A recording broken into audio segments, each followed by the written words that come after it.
Thank you so much for joining our session. We're delighted that our abstract was selected for the blockchain academic track, and we're eager to share our passions about research data sets as assets, blockchain-based valuation, and transaction methods. I am Wendy Charles, Chief Scientific Officer at Burst IQ. I am Brooke Delgado, Director of Finance at Burst IQ. While we are both Burst IQ employees, we wanted to emphasize that this is not necessarily representative of Burst IQ, and we use some logos in our presentation, primarily of ConV2X, to show our support for this conference. We'll be talking just a little bit about the work that we do, but it's intended to be educational and not promotional. So as a little background about data as an asset and data valuation, it's valuable to consider how this economy arose. So life sciences organizations need a tremendous amount of data for a few major drivers. Now, the first is for them to identify potential market opportunities and branding and sales, but also to create new products and new innovations. And an emerging effort was established in 2016 by the FDA, which emphasized the value of real-world data to be used as real-world evidence in support of new indications, for example, or for these health data to be used as control groups in research studies. To access information, there are a few different types of health information to be aware of. One is fully de-identified, which means in the United States that the 18 identifiers as labeled by HIPAA have been removed from a data set. A limited data set allows indirect identifiers such as dates of birth, dates of service, and geographic geocodes, but none of the other identifiers, and this type of limited data set can only be released under a data use agreement. Identifiable data are released under a business associate agreement with an entity or as part of a research participant's authorization for participation in a research study where they agree to share it with collaborators or with sponsors. Now, for some emerging sources of health data are data marketplaces where patients themselves can sell their own health information and hopefully receive some monetization, or organizations are selling data such as Cerner or United Health Group and Optum, which sell de-identified data sets, or life sciences organizations have been buying data companies in order to gain access to that information, such as when Roche purchased Flatiron Health to obtain information about oncology. And now Brooke will share with us some different methods for which the data can be valued. Thank you, Wendy.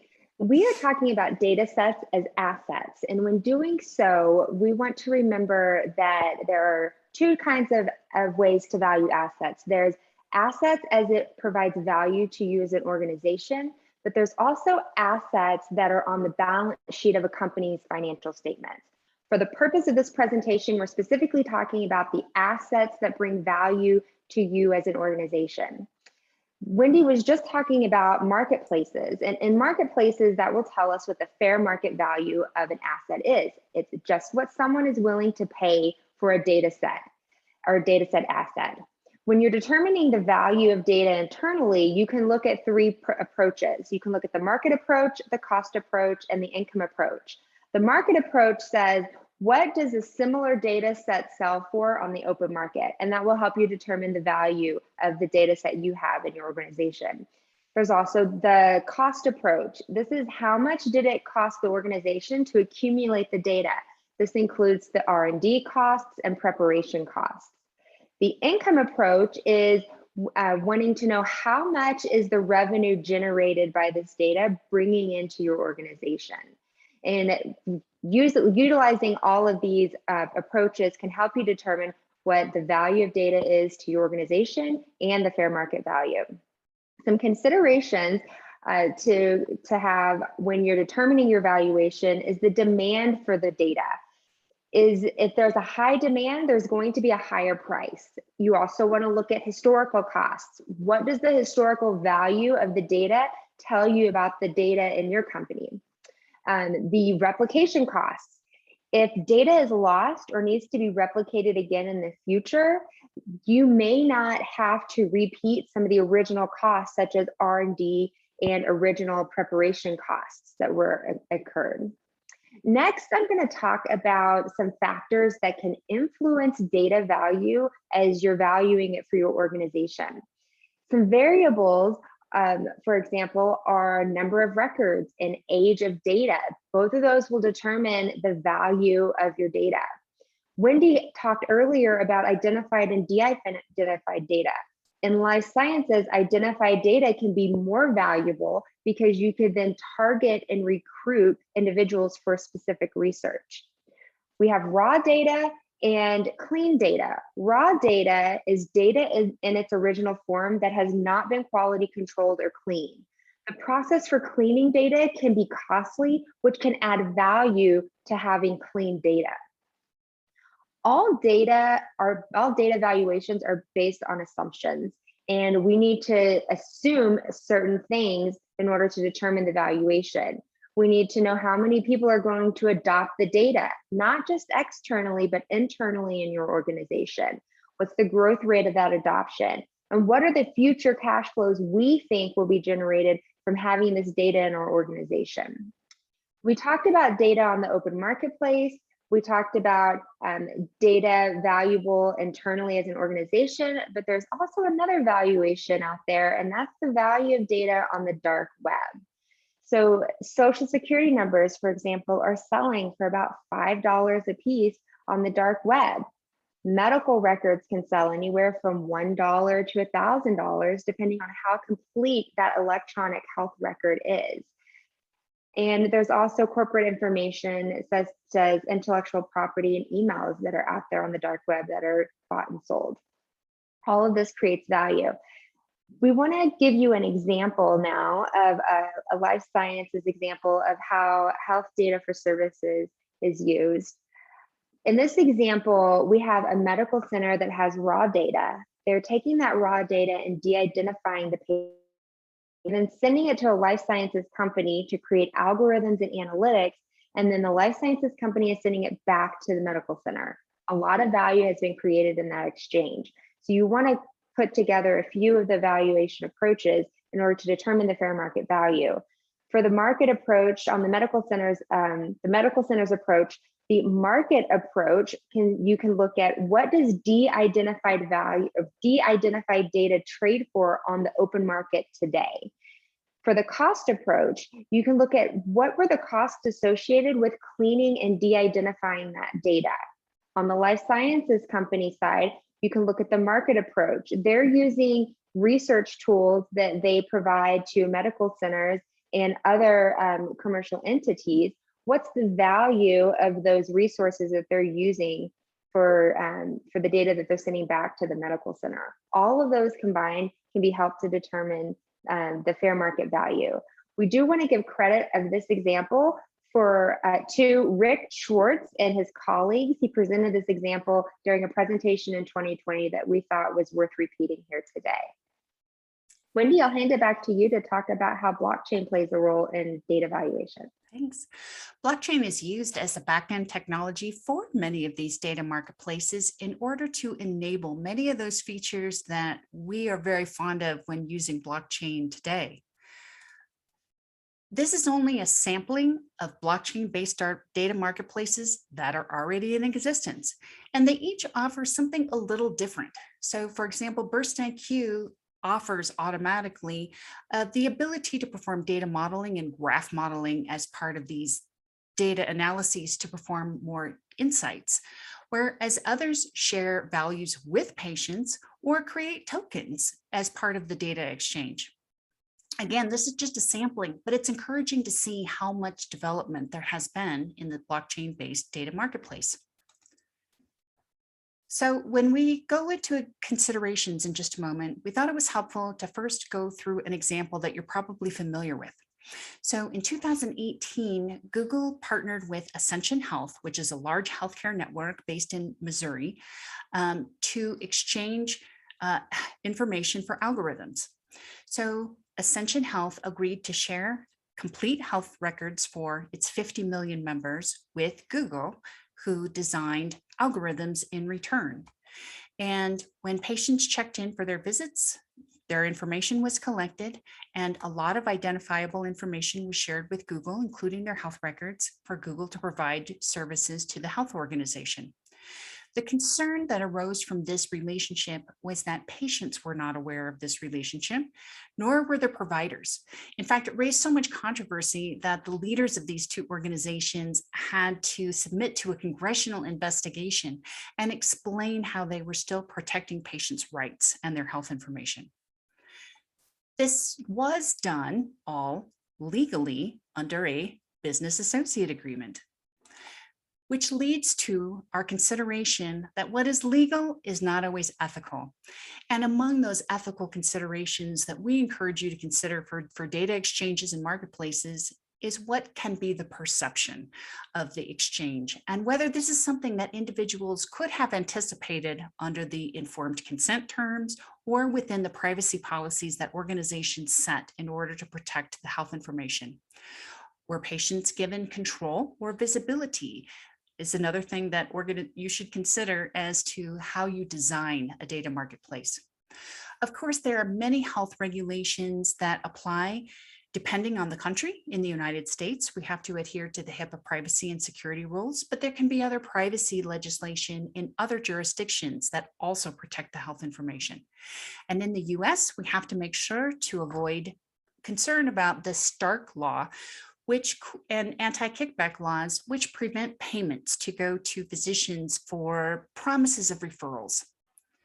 Among our data considerations is to thoroughly plan and protect the privacy and security of the health information and design who can access the information and what level of information, and whether any of the contributors have any control over how the information is used. And the last major consideration about the data is the real risk of re-identification. It's increasingly easy to link data sets to identifiable information, and this is particularly of concern with genetic information. So genetic information can't be completely de-identified because of the nature of the information itself, which can reveal sensitive characteristics about the individuals. And where this becomes particularly problematic is that genetic information also reveals information about their biological relatives who are certainly not aware that their information is being shared and used. And now Brooke will share more about considerations of data ownership. Thank you, Wendy. Health data ownership. Who owns patients' health data? Typically, the organization that maintains or provides care behind an electronic health record owns that electronic health record. The exception to that in the United States is the state of New Hampshire, who has passed legislation to allow patients to own their own health data. Ownership is a legal construct that allows an individual or an entity the right to use patient health data. Some agreements that are put in place in order to do that. There's licensing agreements to give you the right to use. However, when considering licensing agreements, understand that that does not guarantee exclusivity. Because data is a digital intangible asset, it can be licensed multiple times over. We also have intellectual property. Can data be IP? Not always. Data that represent facts cannot be classified as intellectual property, but data research, approaches, and findings can be considered intellectual property. There are also copyright laws available for annotations of data. There's also NFTs. NFTs can be created as digital assets. An electronic health record can become an NFT. A medical scan can be tokenized. This can all create ownership of an NFT, but it's important to remember it does not protect anyone against others misusing or selling that data. Wendy? Thanks. And another consideration is, how would you monetize data? There are lots of considerations for different strategies and different approaches for how data are used. So the first consideration in life sciences is that there is a lot of data aggregation and a lot of queries to determine feasibility. So would you monetize if data are used in a query, even just to determine feasibility? Or how about research and development pricing? It may take 10 years for an initial analysis of data to lead to a marketable product. Among partners who get together and share and aggregate data, there are opportunities for them to determine methods of splitting the profit or splitting the costs. But then how do you consider nonprofit organizations that may not have the same margin? Of particular interest, we wanted to share with you two types of value splits that can take place among the kind of complicated life cycle involving health information. So the first is the horizontal value split, where we could consider the contributions of all of the parties that actually create health data. Of course, there's the patient who it represents, but there's the provider who makes the diagnosis or enters the information, or the hospital that maintains it, or the insurer that pays for health information. There are also considerations called a vertical value split, where there could be differential payments. Do you pay more to individuals or organizations that contribute more quality, more data, or more visits? So these are all complicated considerations that should go into monetization. In conclusion, we hope that you take away some of these recommendations about how best to move forward responsibly. First, with regard to data, there are blockchain-based privacy methods that are unique, that offer additional protections for data beyond traditional database methods. Now, zero-knowledge proofs and homomorphic encryption are still being developed, but they offer promising approaches for being able to utilize data without sharing identifiable information, as well as the federated learning that's being used for drug development, or even development of synthetic data where identifiers can be substituted with a different value that doesn't share the identifiable nature of the information, or providing individuals and organizations more control and automating the flow and monetization for the efficiency of these processes. Among the ethical recommendations, we strongly urge organizations to create very clear, informed consent, terms and privacy policies, and engage the community with the goals and what are the potential benefits to the participants. And last, because these are such complicated concepts, we encourage organizations to seek legal advice for defensible methods of data pricing so that they reflect fair market value, as well as review of contractual agreements to ensure that they meet the true intent and control, as well as when Brooke talked about NFTs, any development of a token, we recommend you get legal advice to ensure that it doesn't run afoul of any regulatory considerations. So finally, I hope that from the things that I shared that you can take away that health data marketplaces are increasingly used and that these involve complex data planning and can automate and implement data management. And my takeaways are that I want you to know that a new data economy is emerging and it's out there. We also recognize that data are assets and they add value to an organization. When you're considering data valuation and assumptions, it's always good to validate that through the fair market value.